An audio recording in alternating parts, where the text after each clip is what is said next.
The Nigerian police has warned Nigerians to stop using the slogan that became very popular since this year, 2024. They are worried that this slogan may lead to serious crisis in Nigeria. In other words, they think that this slogan might lead to a revolution.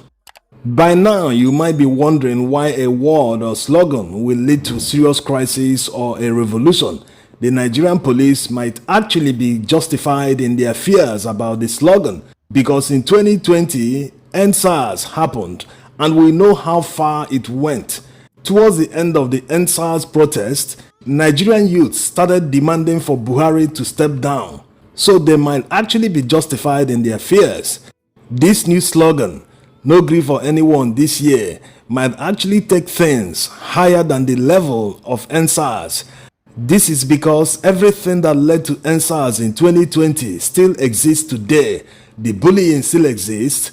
The intimidation and extortion of Nigerian youths by the police still continue till this very day. In fact, they have become brazen. So far as Nigerian police continue to intimidate the citizens that they are supposed to protect, things will always get worse. It is actually a surprise that another protest hasn't happened. Nigerians have a high tolerance level.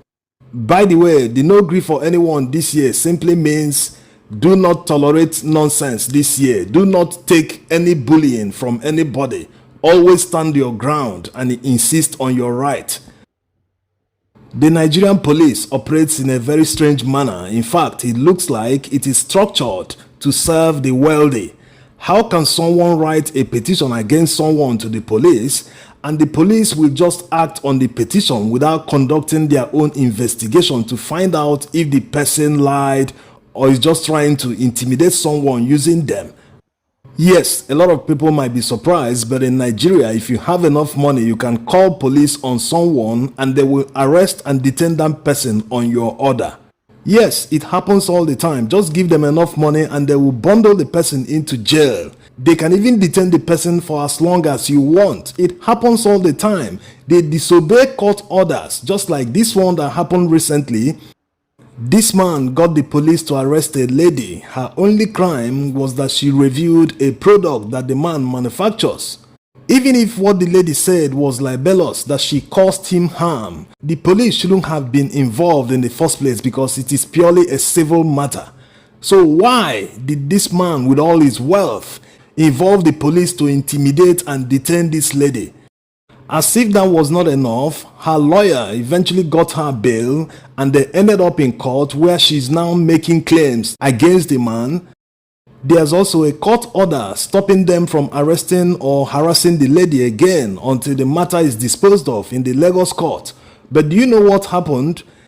They went to another court that is not in the jurisdiction of where everything happened. The whole thing happened in Lagos. And when the police from Abuja came to Lagos to effect her arrest, they had to cut off electricity to her home. In fact, they literally besieged her home. Despite her being pregnant, they blocked everywhere. The lady was under house arrest. What kind of intimidation is this? They've cut off the light to my apartment. So my wife and children are there without light, without cooking gas to be able to cook. My wife is pregnant and I have little children.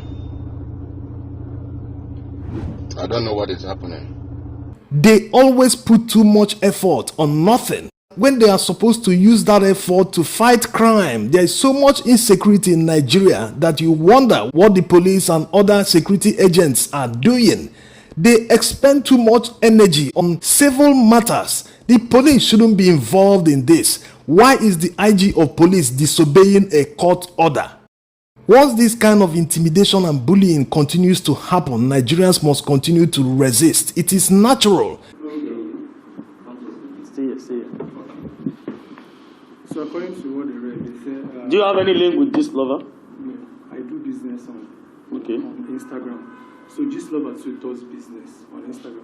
Another incident happened a few days ago when the police paraded 3 men and claimed they are behind the Instagram handle, Instablog.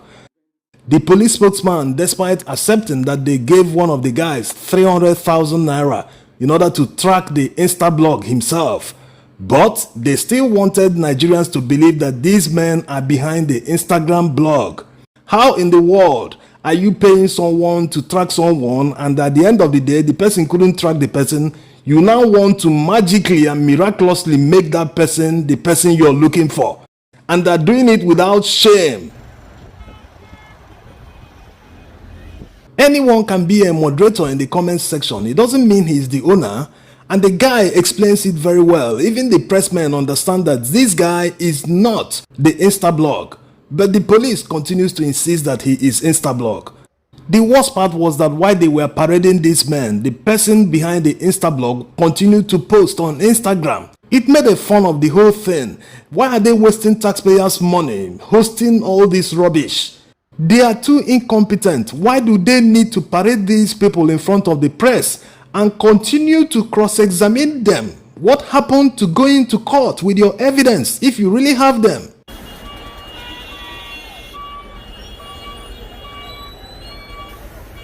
This is what Nigerians have to deal with on a daily basis.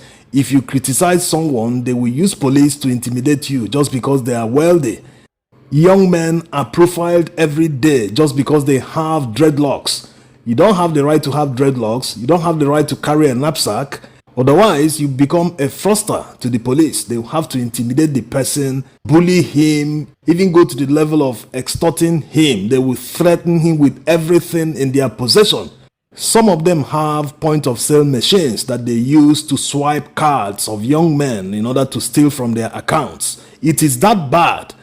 So it is understandable why they are worried that the slogan is directed at them, because they say that clear conscience fears no accusation. They know that they are the ones that intimidate, bully, and extort Nigerians on a daily basis. So this kind of slogan means that it is against them, just like the NSAS was against them in 2020. Okay, who runs this reporterial news platform on Twitter or X platform? Reportera is owned and run by my brother, Nnamdi. Another one, although we covered it when the guy was still in detention, they arrested this guy despite him not being the person they were looking for. They were looking for his brother, but the police claimed that his number was used in opening the Twitter account, therefore that he should produce his brother or stay till his brother is found.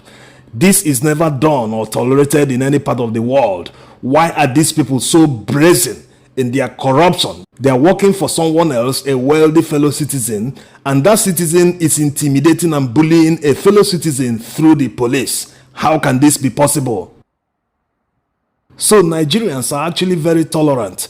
If 1% of what happens in Nigeria happens, we are not even talking about European country, we are talking about Francophone West Africa country. All of them will be in the streets protesting.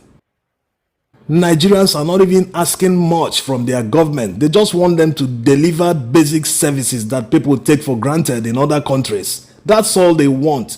If these services are available in this country, people will do their jobs, mind their businesses, and excel. But despite the fact that it is very hard to do business here, people still manage themselves and they have to deal with the constant bullying, intimidation, and extortion. Constant bullying from your fellow citizen just because the person is wealthier than you. So Nigerians will continue to live with that slogan. Do not accept bullying from anyone going forward.